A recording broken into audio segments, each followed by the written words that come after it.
Area দৌড়ে এসে লিয়ামের কোলে বসে পড়ে, বলে আমি তোমাকে অনেক মিস করেছি। মনে মনে ভাবে এই জন্মে আমি আর একটা ভুল করছি না, আমি তোমাকে আমার সবটা দিয়ে ভালোবাসবো। লিয়াম বলে আরিয়া তুমি এবারে কি চাল চালছো?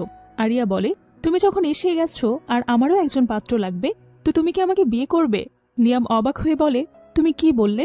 কেভিন আরিয়াকে টেনে নিয়ে বলে আজ আমাদের বিয়ে হওয়ার কথা, তুমি কি করে অন্য কাউকে বিয়ে করতে চাও?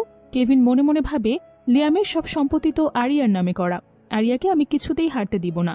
আরিয়া বলে ছাড়ো আমাকে, আমাদের মধ্যে কোনো সম্পর্ক নেই, আর নিনাও আমার আপন বোন না, আমার বাবা মায়ের নেওয়া দত্তক সন্তান।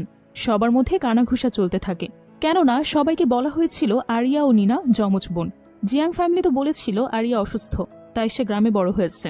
আসলে হয়তো তারা জন্মের সময় বাচ্চা অদল বদল করে ফেলে, তাই তো তারা মিথ্যা বলে। মিসেস জিয়াং বলে নিনা আমাদের পালিত সন্তান হলেও আমাদের কাছে সবচেয়ে দামি। মিস্টার জিয়াং বলে অকৃতজ্ঞ মেয়ে, তুমি কি করতে চাইছো? আরিয়া